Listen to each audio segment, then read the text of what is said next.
So you're ready to tackle your first home renovation. It's a lot, right?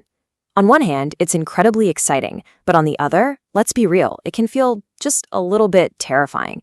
You've got this amazing vision, probably a whole Pinterest board full of ideas, but how do you actually get from that dream to a real, finished living room without, completely losing your mind? Don't worry, that's exactly what we're going to break down.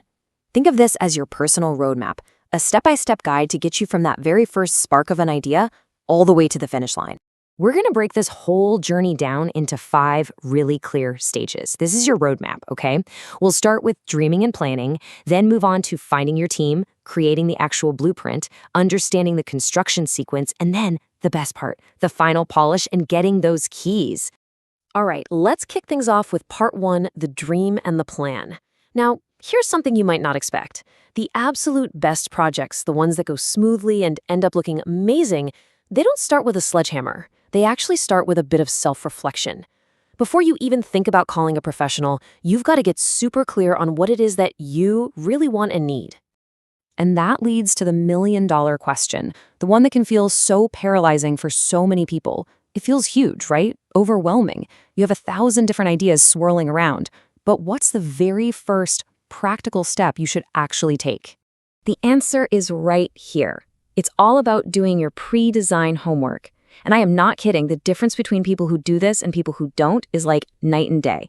You want to walk into that first meeting already armed with your family's needs, your preferred style, your non-negotiables, and the budget. Okay, here's a huge insider tip. Whatever number you come up with, just go ahead and set aside an extra 15 to 20% as a contingency fund. Trust me on this one.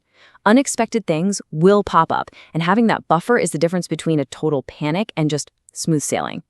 This homework right here, this is what turns a vague chat into a really productive focus planning session. So once you've done that internal work, you are ready for part 2, assembling your team.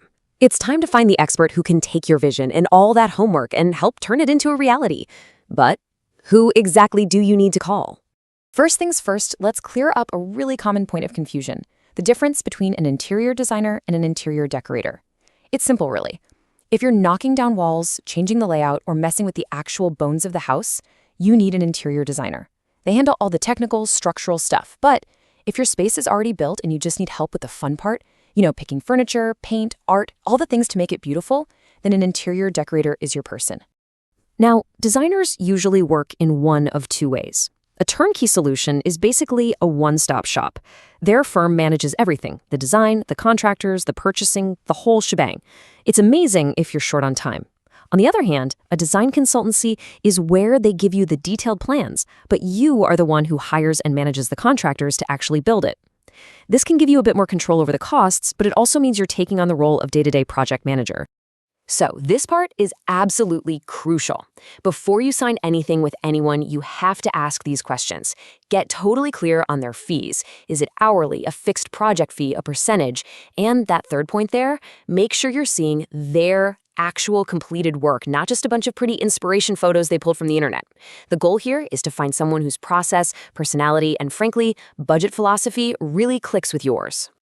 Okay, on to part 3, from vision to blueprint. This is where the magic really starts to happen. You've got your team, you've done your homework, and now you're going to collaborate to turn all those ideas into a concrete, buildable plan. The design process itself has a really logical flow. It always starts with the big picture, the layout. Where's the sofa going to go? Is that dining table the right size for the room? From there, you get into the technical layers, like the electrical and ceiling plans. This is where you decide where every single light, switch, and outlet is going to live. Then you'll probably get a 3D visualization, which is a total game changer, because for the first time, you can really see and feel the space. All of that leads to the final working drawings. These are the super detailed blueprints that the construction team will follow to the letter. And that, of course, brings us to part 4, the construction sequence. The plans are approved, they're signed off on, and now it's time to make some dust. This phase can look like absolute chaos from the outside, but I promise you there is a very clear, very logical order to all the madness. And this slide really breaks down the core principle perfectly. You always do the messy work first and the finishing work last. You start with demolition and the heavy civil work. Then you do what's called the rough-ins. That's all the electrical wires and plumbing pipes that have to go inside the walls. It's only after all that is done that you close the walls up, put the flooring down, and then move on to things like carpentry and painting. The very last step is installing all the delicate final fixtures, like your light fittings and faucets. Okay, now listen up, because this is probably the single most important pro tip I could ever give you. I cannot stress this enough. Right before the plaster goes on and those walls get sealed up forever, take out your phone, take pictures, take videos, document everything. Why? Because 5 years from now, when you want to hang a heavy piece of art or a mirror, you'll know exactly where the pipes and wires are, and more importantly, where it's safe to drill. It's literally like having X-ray vision for your own home.